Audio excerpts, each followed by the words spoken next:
Good morning, everyone. I'm Dr. Allison Hourdy, Commissioner at the Chicago Department of Public Health. Thanks for joining us. It's your opportunity to get your COVID questions answered directly. We're starting just a couple minutes late because we had some change in terms of who's here today, but I am ready to take them directly and looking forward to hearing what questions people have. So as always, you can put your questions into the chat box below. You can use Facebook or Twitter with the hashtag Ask Dr. Arwady. We've been getting questions in over the last few days and we'll keep taking them live as we go. Today is Thursday, September 24th, 2020, and let's go ahead and take a look at our data for the day. So first of all, as always, you can go to chicago.gov/coronavirus to find out everything related to COVID-19 and the city's response. Right up at the top, you can find the tab for latest data, and the first tab under that is our daily dashboard.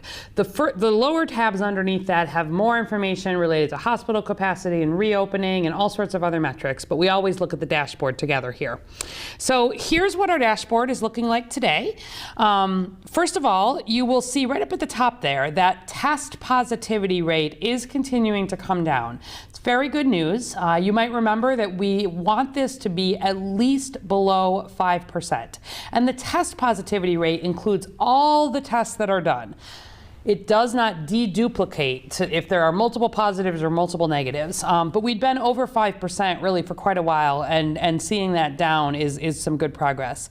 You also see that our testing numbers are up a little bit. And some of that is because we had a little dip over Labor Day weekend, and seeing that back up to where we want it to be is good news. You see, cumulatively, we're really well over 1 million tests now done in the city of Chicago that have been reported to the Chicago Department of Public Health. And we're testing on average here at 7,800. We've been right around 8,000 people a day.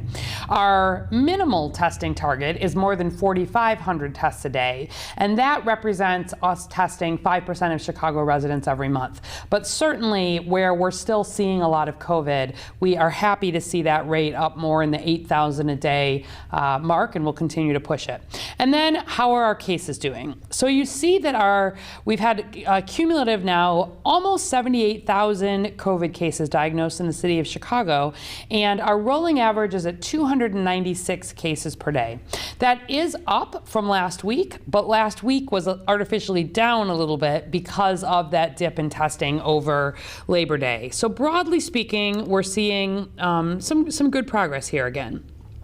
If we look at our daily cases here, you'll note that our people tested is on the way up, which is good. Deaths are stable at a low point of averaging 2 per day. We've been averaging 2 to 3 per day for quite a long time now.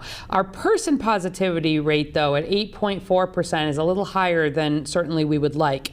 And as a reminder, the person positivity is where we deduplicate. So our epidemiologists work behind the scenes to make sure that if someone is having multiple tests done, they are only being counted once. And so the difference between the test positivity, which is what's reported out by the state, it's what's used to compare between regions, that is all tests that are done. Person positivity instead just counts each person once. And we really like to use that person positivity mark whenever we're comparing between neighborhoods or zip codes, between race or ethnicity groups, between age groups, because it means that if you have a few people doing a lot of testing, it doesn't skew that data. I wouldn't want it to look like one neighborhood is getting a lot of testing if in fact it's a few people getting a lot of tests. And so we do use that person positivity where we're making decisions about where to direct resources or where to focus additional interventions. And maybe we'll take a look at the weekly data quickly here.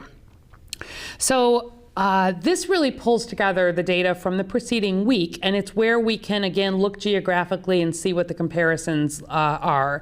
So this is for the most recent week. You see on the map on the right here, just counts of COVID cases. The southwest side is where we are seeing the most new COVID cases in the last week. You can see, especially in the 60629 zip code, there were 176 cases diagnosed last week, and that positivity is really high. 884 people were tested, and it's nearly a 20% positivity. So again, that's person positivity, so it's compared to a city average of about 8%, but that is the highest in the city. And if you switch to rates, where you're correcting for population, you really see again that southwest region is our primary area of focus. Very good news is that we're seeing some good improvement up here in the northwest, which has been our second primary area of focus. We're still seeing some higher positivity rates than we'd like, but we're seeing them in the 10, 11, 12% range, and the number of cases, particularly per population, is coming down nicely. Similarly, the southeast is looking relatively good, but the southwest remains right now where we're pushing a lot of focus for testing. Here's what percent positivity looks like for the prior week. If you look at some of the people tested and the testing sites, or even where we have deaths, you can explore further if you're interested to see.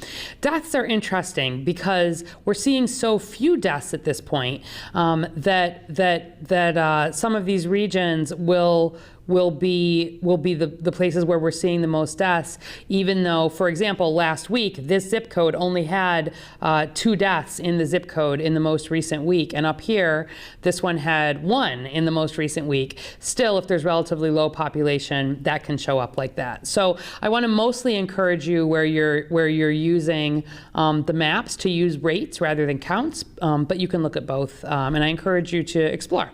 We use this data every single day and every single week. And for example, we use it to decide where to place mobile testing sites. So we'll be pushing additional mobile testing sites, especially to that southwest side. We also do additional outreach to providers, work with community-based, community groups, do additional education. There's a lot of work that's happening, but this is where you can find out what's happening. Also, right up at the top here, if people are not so used to using our website, you'll see that 1 in 36 Chicagoans at this point has been diagnosed with COVID. And that sounds like a lot, and it is a lot. But if you put it in terms of percentage, it's about 3%, give or take. 1 in 33 would be 3%. And we know that probably at least 5 times that number of folks have had COVID. So if you assume about 3% of Chicago residents at this point have been diagnosed with COVID, there are likely at least 5 times that many, probably between 5 and 7 times that many, if I had to guess. That probably means that actually about 15% to maybe 20% of Chicagoans have actually had COVID at this point, and most have recovered. That is a very, very long way from herd immunity, though. And I'm raising this proactively because I'm increasingly getting questions and concerns, especially where people think that the low positivity rates that we're seeing out on the East Coast, particularly in New York, are because they're at herd immunity status out there, and they're not. And we're not here either. We would probably need to have at least 3 times the level of, actually more than that. We would probably, even on the high end of where we would estimate, we would probably need to have at least 4 times the rates of cases that we've seen to even be starting to talk about herd immunity. And so we are going to get to herd immunity through a vaccine, the safe way to do it.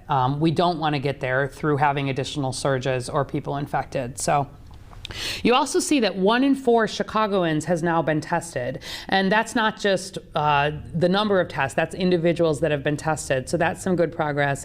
And then deaths are at 1 in 944. So again, the death rate right now has been relatively low. But anyway, you can continue to explore, and not just here, but on all of the data that we put out if you have questions. Okay, so let's go ahead and turn directly to some of your questions. Okay, we're already getting a lot of things in.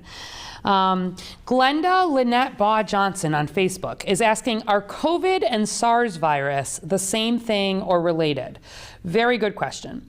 COVID is the disease. It's actually shorthand for coronavirus CO, viral, VI, disease, D. So COVID, or COVID-19, which means it's the COVID that emerged in the year 2019, technically are the names for the disease.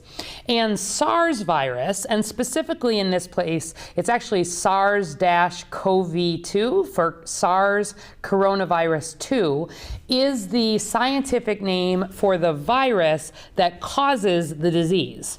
So the SARS-CoV-2 virus causes COVID disease. We tend to use the terms relatively interchangeably. If I was going to be very precise, the vaccine that is being developed is against the SARS-CoV-2 virus, but people are used to using COVID, and so usually we'll talk about them interchangeably. So good question. They're definitely related, and just the way that we conventionally name the virus versus the disease.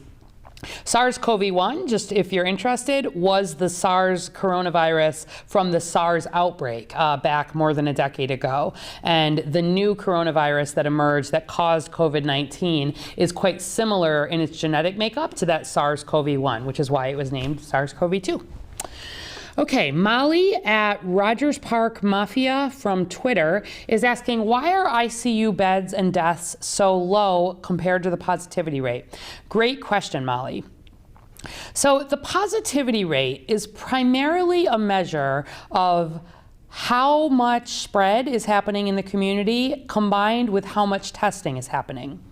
ICU beds and deaths are the measure of how many people are having severe outcomes from COVID. So my opinion on this, which is pretty much backed up by the data, is that early on, if you look at what was really different between our outbreak during our first surge and our outbreak now, the biggest difference is the ages of people who are being diagnosed with COVID. Where you look back in March and April and May, we were very disproportionately seeing older Chicagoans, people over 60, over 70, and especially over 80 getting COVID. Some of that was because there were quite significant outbreaks in long-term care facilities, not just here, but around the state. But some of it was just, I think we had not learned how to really make sure that some of those older people were getting especially protected. And so in that setting, even if the percent positivity had been the percent positivity was also quite high at that point. But if we, as a thought experiment, let's say the percent positivity was like it is right now, 4.5% test positivity,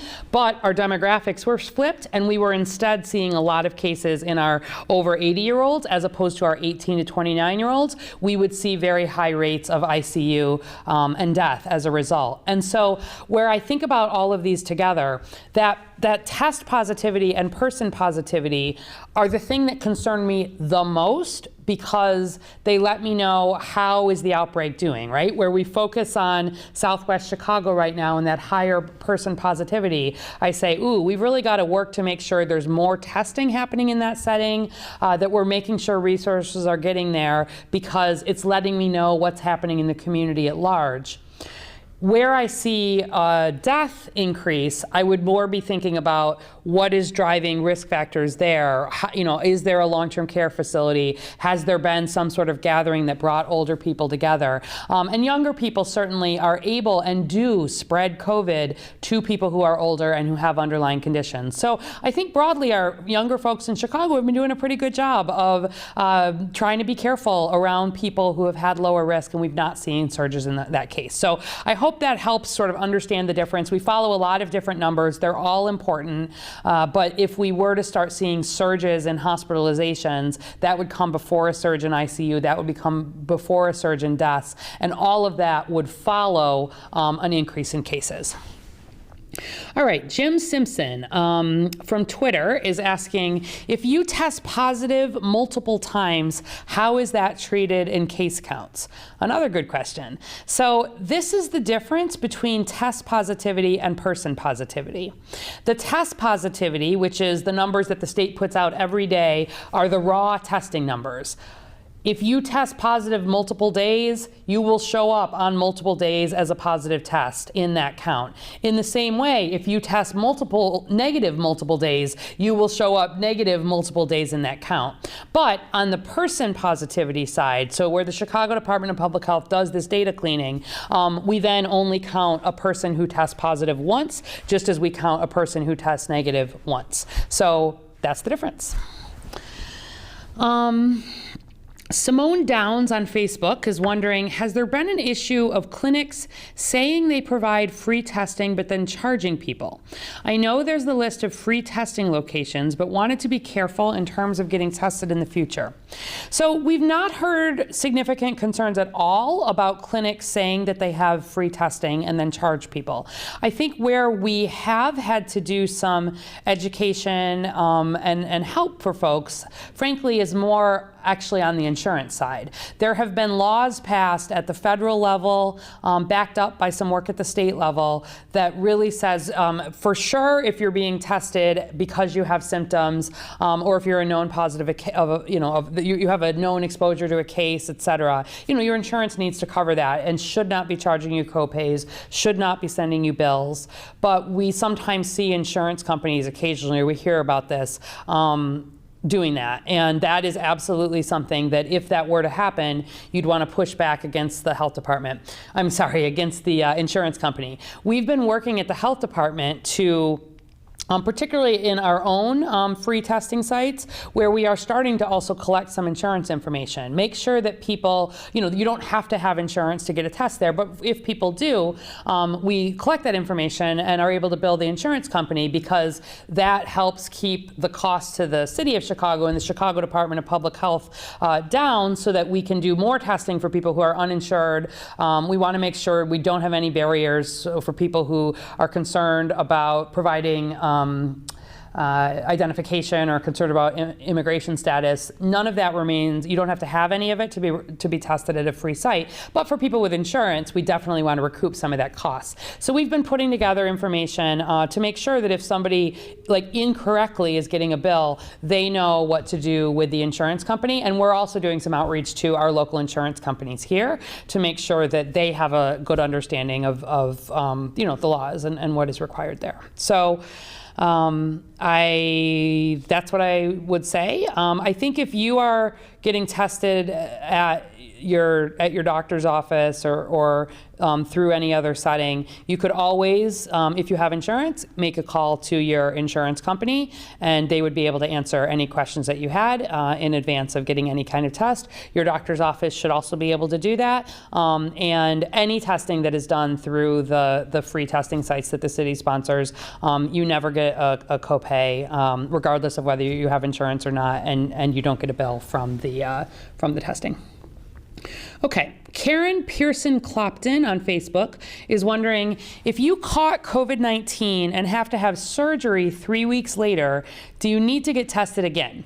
And then if it comes back positive, will the surgery have to be delayed? Okay, good question again. So if you had COVID-19 and you have fully recovered, which I am presuming is the situation here, you are at least 10 days from when your symptom, a minimum of 10 days from when you were diagnosed or when your symptoms started, and the last 3 days you've not had any symptoms. You're better, basically. You're fully recovered. At that point, you are no longer infectious for COVID, and there is not a need for you to have repeat testing, for example, to return to work or for any other reason. That said, hospitals who are doing surgeries do make their own decisions about what they want to have in place related to testing.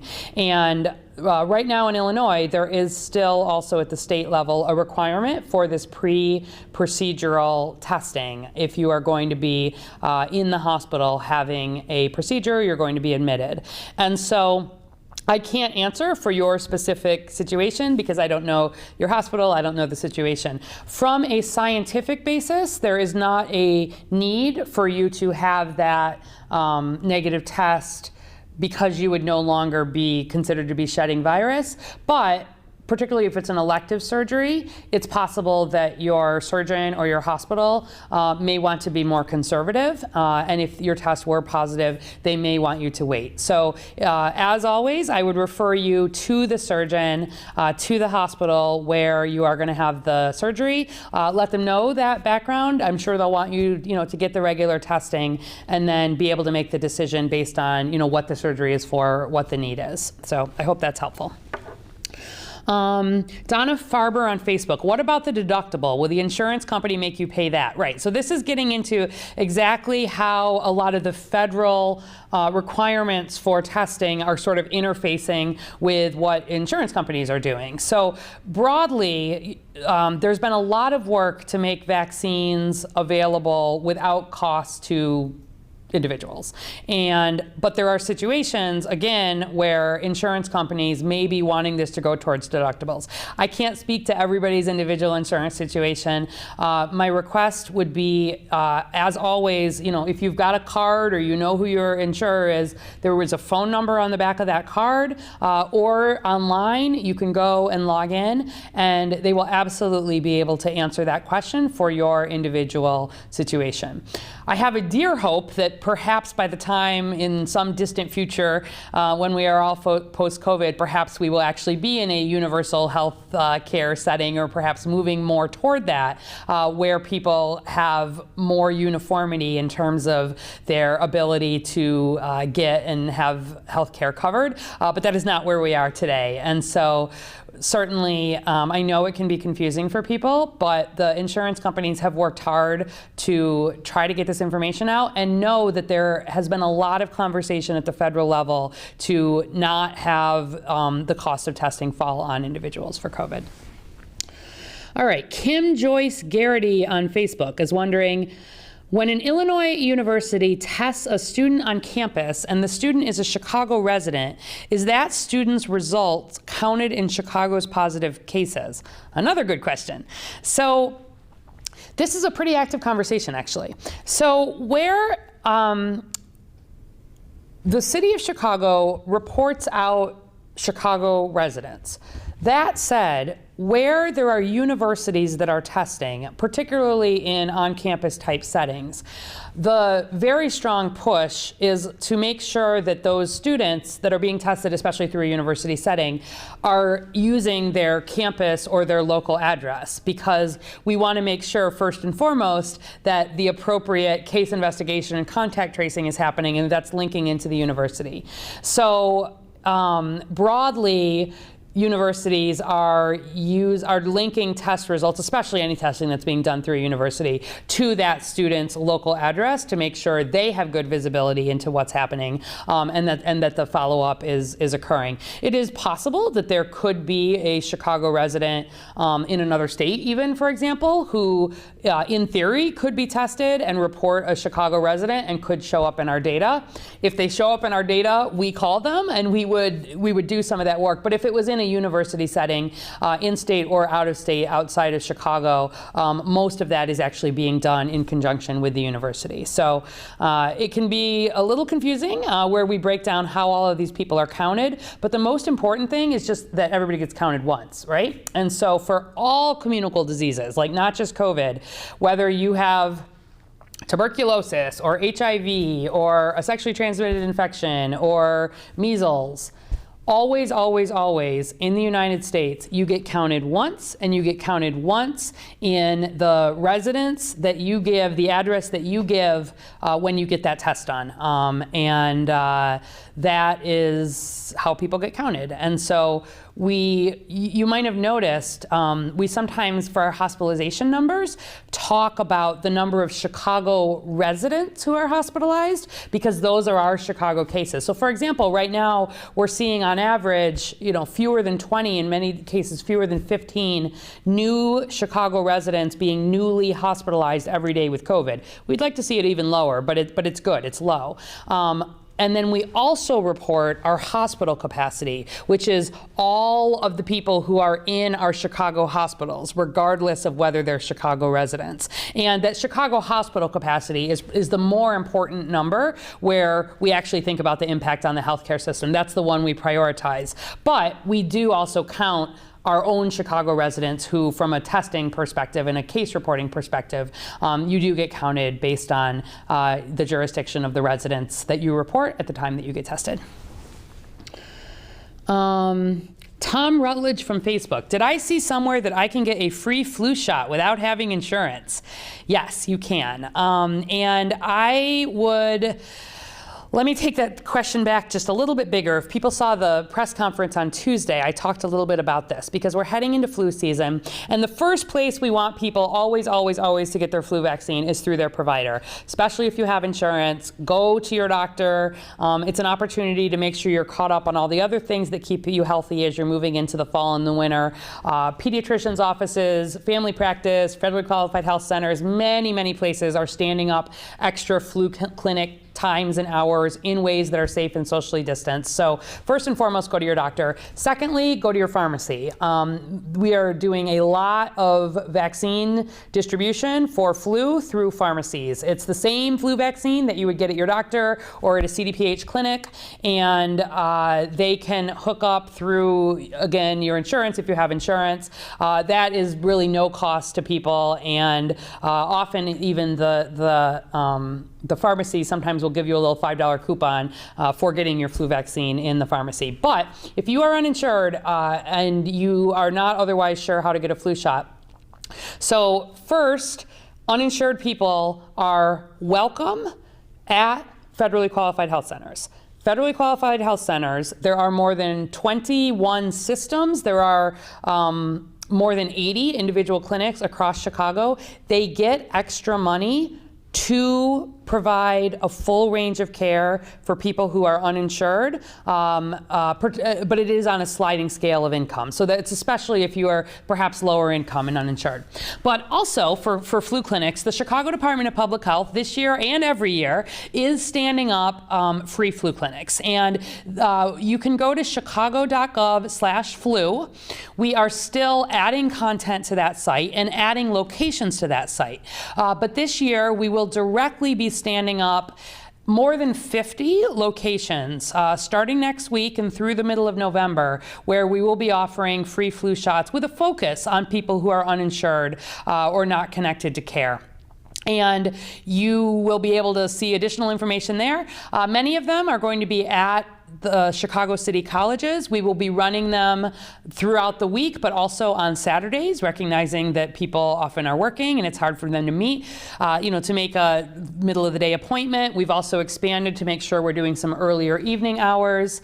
And ChicagoFluShots.org will be embedded within that, and you'll be able to learn more about it. Besides the ones that we're standing up at the city colleges, there will also be some community-focused ones. There will be more information. There already is some. There will be more to come as these get scheduled. We're only just receiving flu vaccine from the CDC, and CDPH is distributing about 325,000 doses of flu vaccine, but most of those go to providers who in turn provide it free of charge, and about 20,000 is our aim to give out through our city clinics this year. So go to chicago.gov/flu. You can go there today and then keep going there over the next few weeks if you want to learn more about that. We are also, for the first time, we're using the flu vaccination campaign to trial some things that will be helpful when the COVID vaccine comes. So for the first time, there will be a pre-registration option that will allow people to put in, some of their basic information that keeps lines down, helps move people through, will be something that we'll be encouraging people to do when COVID comes. There will still be the ability to register on site, but we're going to be encouraging pre-registration. There will obviously be a lot of social distancing. The reason we moved away from some of the small, just show up, whoever comes clinics is that we do want to make sure there are more appointments and social distancing to make sure that where we're giving flu vaccines, we're doing that in a safe setting and looking ahead towards COVID. We're also experimenting with some strike teams where we will be sending, again, to make sure flu vaccine is getting out into particularly, areas of higher concern, a model we may use for COVID.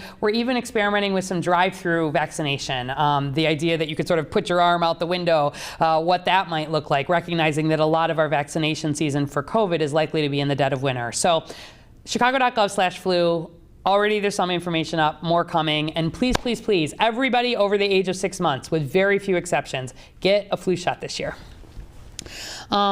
Lizzie Baker on Facebook, maybe a question there, or a follow-up. Is there a connection between flu shot and COVID? There is not a connection between flu shot and COVID, in that the flu shot only helps protect you against flu or influenza. It does not protect you against COVID. There is no COVID vaccine in the flu vaccine or the flu shot. These are completely separate. The flu or influenza is a virus totally separate from the COVID virus. The only way in which the flu shot, and sort of why we are talking about it sometimes in the context of COVID, is that you getting a flu shot is one of the best things you can do to help protect yourself against flu. And protecting yourself against flu means that when the flu season really gets going, which usually happens late in the year, sort of early next year, if you're more protected against flu, you're less likely to have fever and respiratory symptoms that present. We don't know if they're flu or COVID. You only know that from getting a test. And so if we've not done a good job of protecting people against flu, we're going to see more flu. People won't know if that's flu or COVID. It's going to lead to much more demand on our testing, much more demand on our healthcare system. And then importantly, we have thousands of people who get hospitalized from influenza every year here in Chicago. And we really want to not fill up our hospitals with flu and influenza cases because we need space in case we see a big COVID surge. So that's how they're connected. But the flu shot itself is safe. You cannot get the flu from the flu shot. It has nothing to do with protecting you against COVID, but it has everything to do with keeping you and everybody you love as safe as we can be through this coming fall and winter. Larissa Simmer on Facebook. What is the time period between when you get the flu shot and when it becomes active? Very good question. It's about 2 weeks. So when you get the flu shot, there is no live influenza virus in that flu shot. There's two different kinds. One kind, it is killed virus that cannot give you the flu. The other kind, it's just one protein from the virus that also cannot give you flu. But it takes about 2 weeks for your body to develop antibodies. And you remember, we've talked a lot about antibodies in the context of COVID. Antibodies are your body having been exposed either to a natural disease like influenza or COVID or measles or anything else, or having had a vaccine. And if you get the vaccine, the whole point is you get to skip the getting sick part. Instead of getting sick with COVID or flu or measles, you get a vaccine. And it teaches your body to build an immune response against whatever that shot was for. So in the case of flu, it takes about 2 weeks to build up those antibodies, and then you have protection against flu. The flu shot is not 100% protective against flu because every year we make a different flu vaccine based on the strains of flu and the different types of flu that have been circulating in the last year. That's why you have to get one every year. Your immunity to flu kind of at an individual level wanes over time, but more importantly, we make a new one because there are so many different strains. So we look and see what was in the southern hemisphere, what was circulating the next year, and create a vaccine for influenza that's against those strains. So this year, like the main flu shots that you would be getting, they either have 3 or 4 strains of flu that you will be that you'll have some protection against. And 3 of those were not in last year's flu vaccine. So it wasn't good enough to get one last year. You do need to get one this year. And the reason we ask people to start getting it now in September, October, ideally, or even into November, is that we want you to be protected before we start seeing the big cases of flu. Yes, you can still get a flu shot in December or even January. It's not, but at that point, there's a lot of flu circulating. And I've given a lot of flu shots to people in my life. And when people often think, the flu shot gave me the flu, most often it's because they get sick in the 2 weeks before the immunity has kicked in, and they've sort of been exposed to flu before that vaccine has had time to take effect and they've gotten it late.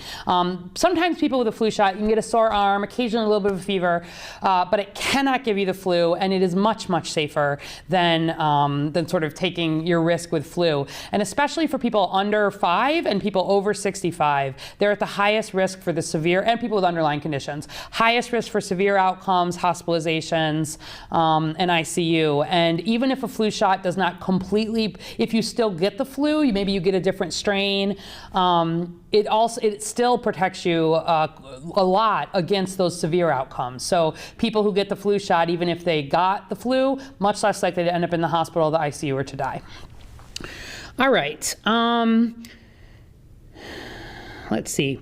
Maggie K9 on Facebook is wondering, I get a lot of people saying that you can't get COVID-19 outside, or that there are few cases that can be traced back to being outside. What's the data and research? Okay, so I'd say this is one of the areas where we certainly continue to learn more about COVID from pretty early on. And even if you remember back to the Think Twice that we really promoted here, the question of was the activity inside or outside is one of those key factors in terms of is it a safer or a less safe activity. But you'll notice you did not hear me say safe. And we have absolutely seen cases of COVID spreading outside here in Chicago.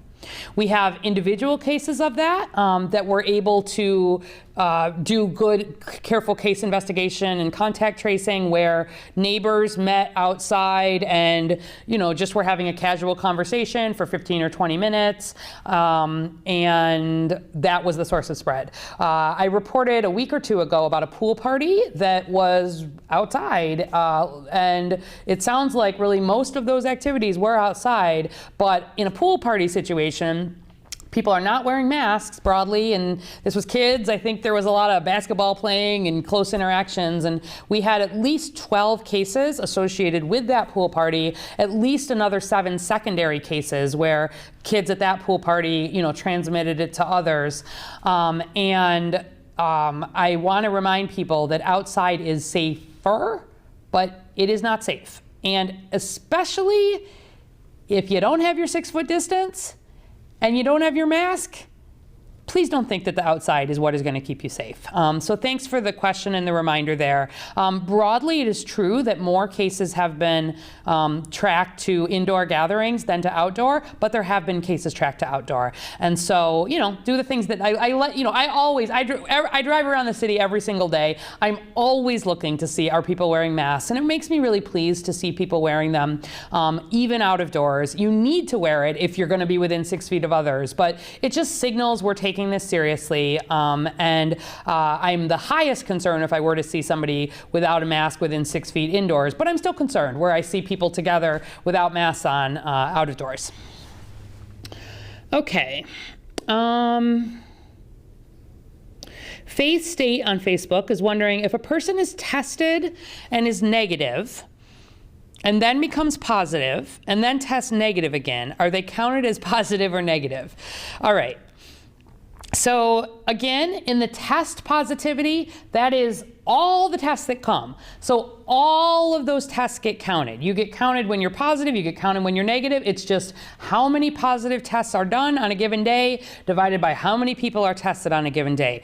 But for person positivity, once you have been diagnosed with COVID once, you get counted as a person who has been diagnosed with COVID. And so you show up in our rates, where the numbers grow. You would only count once, but our 77,000 Chicagoans are each counted once. That is an individual who has had a positive COVID test. And we know that there are many people who would have a negative test before, and probably there may be many people who have a negative test after. Once you have a negative test, a diagnostic test, PCR, nose, mouth, then you are counted, and you are counted once in our data.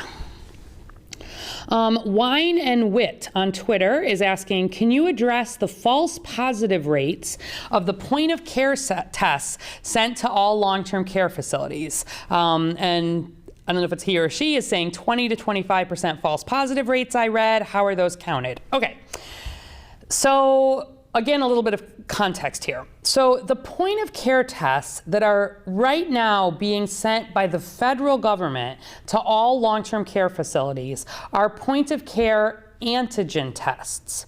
And antigen tests are a third type of test. You know, our main tests that we mostly talk about and have for months are the diagnostic nose, or mouth swab. It's a molecular test, it's a PCR test, it's a diagnostic test. Nothing has changed in that world. Remember, we also have the antibody tests, which are the blood tests that are not looking for active infection. They are looking to see, were you previously exposed to COVID and did you mount an immune response? Do you have antibodies?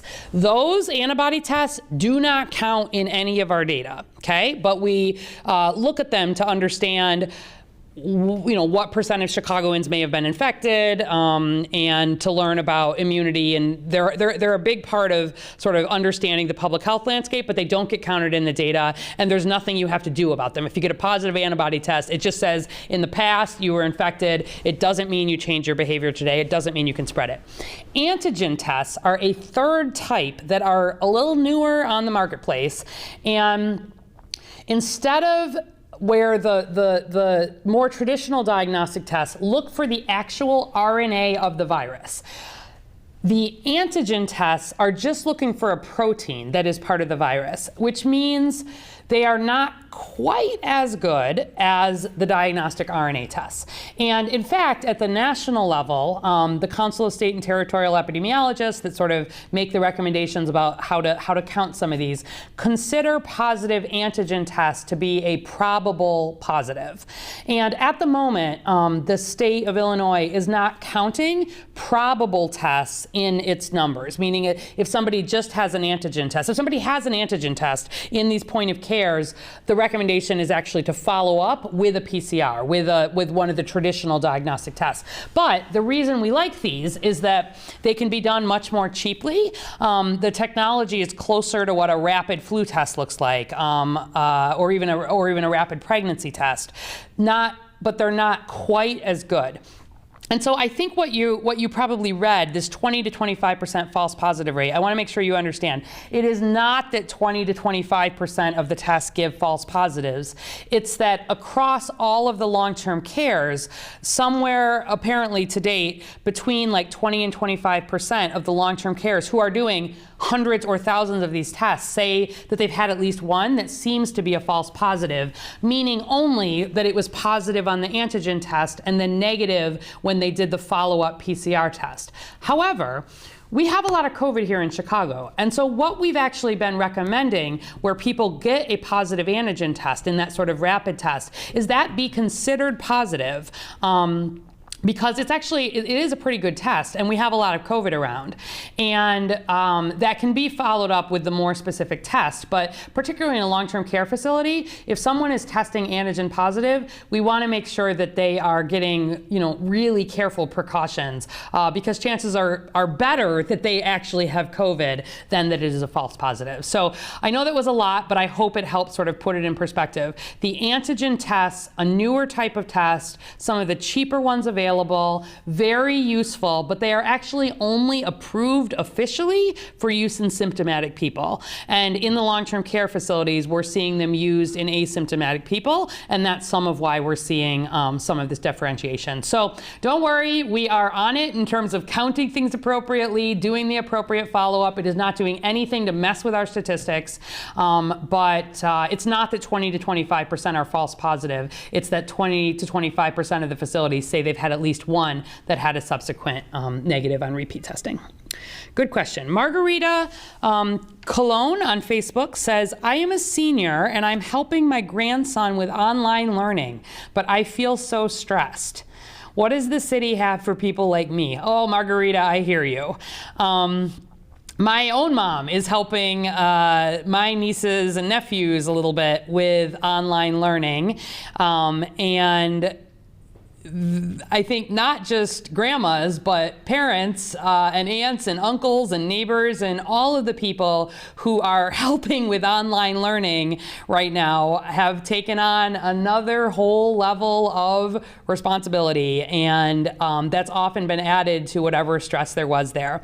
So, couple of things I would say. So first, let me kind of take two tacks here. One is that it's very, very normal for you to be feeling a new level of stress related to this. It's on top of what I'm guessing have been a lot of other stresses in your life. If you're older, you probably, I hope, have been doing a really good job of keeping yourself safe, which means you've probably had fewer in-person interactions than you normally would. And that's a really normal source of stress. Probably a lot of the activities that you enjoy may be on hold. These are all very real, and they impact mental health. That is nothing to be ashamed of. And in fact, I would be worried if somebody was not feeling stressed or, somehow different in the time of COVID where so much has changed. So on the sort of support side, there's a couple things I would say.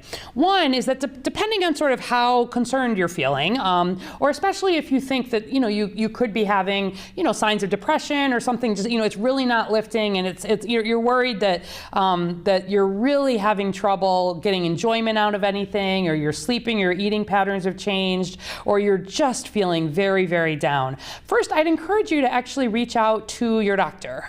Your primary care doctor can help get you linked in to treatment or to support groups, et cetera, as that may be needed. Secondly, if it's maybe not to that point, you just want to connect with people and get some support and some coping strategies, I'd encourage you first, sometimes people feel comfortable reaching to their church or synagogue or mosque or other religious organization, to other community organizations you may be involved with. Many of the organizations are having some pretty specific kind of outreach and support groups that may be virtual or by phone for seniors, and that can be a really good place to start. If you already maybe have an organization that you've been a little bit plugged in with in the past, it might be a good time to think about plugging in there again. But also, I would encourage you to reach out from a mental health perspective. And on chicago.gov/coronavirus, there's some information about mental health resources.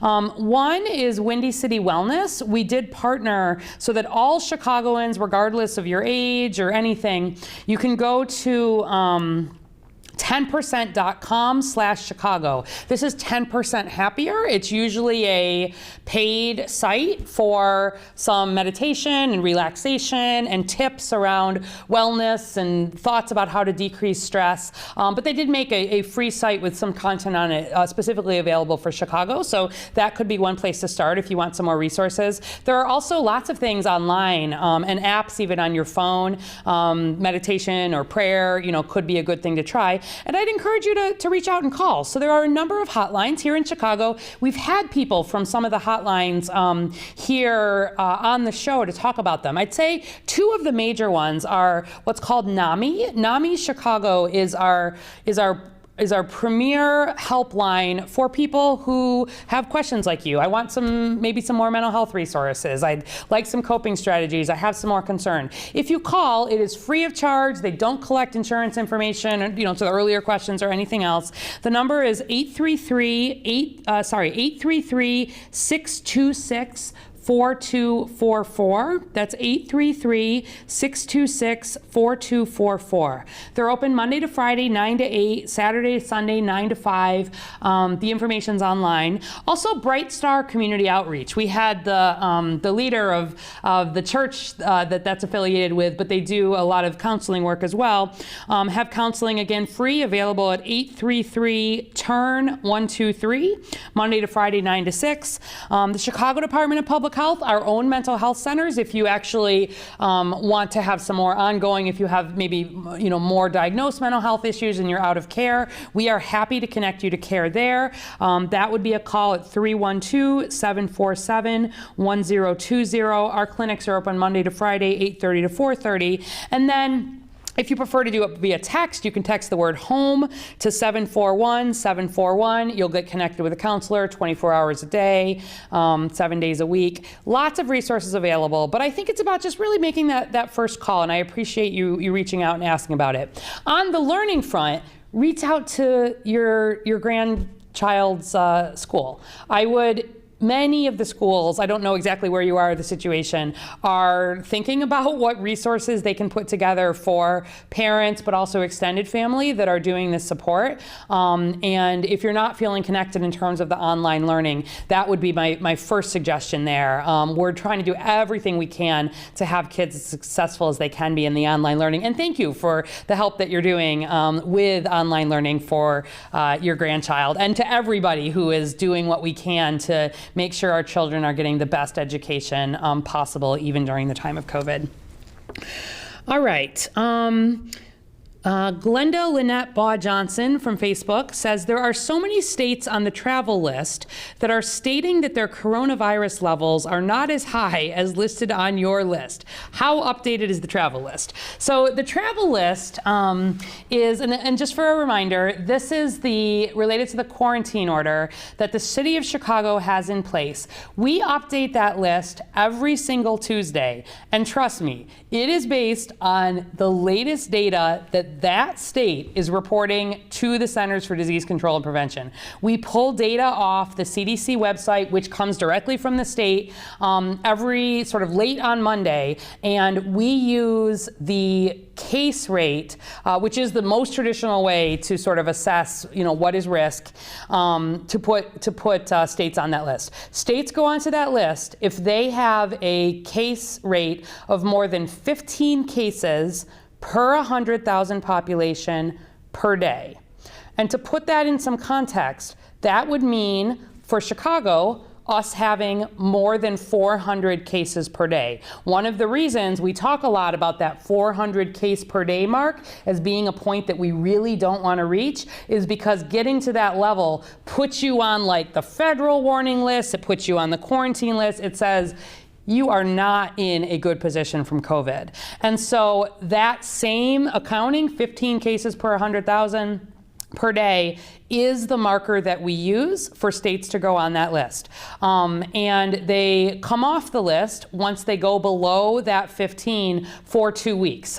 We wait because there can be a lot of fluctuation. We use a 7-day average. It's a really good standard way to do this, and there's much more on the website if you're interested about the details. Chicago.gov/coronavirus, right up at the top. There's a lot about the quarantine order. But for the states that are on our quarantine order, which does include Wisconsin right now, and Wisconsin, behind North and South Dakota, which are very high because this is per population and they don't have a lot of population, Wisconsin is the next worst state in the entire country right now from a COVID outbreak. Their rate, remember I just said 15 cases per day per 100,000 is where we set the quarantine level. They are at more than 30 cases per day per 100,000, which would be like Chicago having more than 800 cases a day right now, which is basically where we were at like the worst of our COVID outbreak. Please don't go to Wisconsin right now unless you absolutely need to. And if you need to go to Wisconsin and you come back, you must quarantine for 14 days. I'm sorry, but it is just high risk right now. And I don't want you bringing that back to Chicago, that increased risk. We can't build a wall around our city. And we worry where states around us, not just Wisconsin, but Iowa, Missouri, states further west are in poor control, honestly. If you do travel outside Chicago, I hope that you do the same things that you do here in Chicago. Please do not think that because you are traveling to a place that perhaps has looser restrictions in place or where you don't see people wearing masks as often, that means that location is lower risk from COVID. Because in many cases, unfortunately, that is not what it means. You might have seen the governor of Missouri was just diagnosed positive with COVID overnight, and he's been one of the loudest advocates against mandatory masking. Do what helps keep you safe and helps keep Chicago safe. If you're going around Chicago, I certainly hope you're wearing your mask. And if you're leaving our area, whether you're going downstate, whether you're going to Indiana, whether you're going to Wisconsin, wherever you're going, it's even more important that you're wearing that mask. And if it is a state on our quarantine list, including Wisconsin, don't go there at all, please, right now, unless you absolutely have to. All right, we are at time. I will finish off here just by letting you know that next Tuesday we will have a special guest. Antonio King is our LGBTQ liaison at the Chicago Department of Public Health. He's going to be talking a little bit, and he also works within our HIV program. He's going to be talking about HIV and how it relates to COVID, so tune in for that. Last week for your census, fill it out, fill it out, fill it out. Make sure everybody you know has filled it out. Mail-in ballots are being sent out starting today. You can go to chicagoelections.gov if you want to check your early voting application status, but that is coming down the pike. And I think finally, just letting you know that the Chicago Transit Authority is creating new bus-only lanes along stretches of Chicago Avenue on the west side and then 79th Street on the south side to reduce crowding, delays, bus bunching, using data to make sure that when you are traveling around Chicago, your ride can be as safe as possible with the appropriate social distancing. So that's my good news for the day. And thanks so much for tuning in. We will see you again next Tuesday. Do the things that you know work and be safe, Chicago.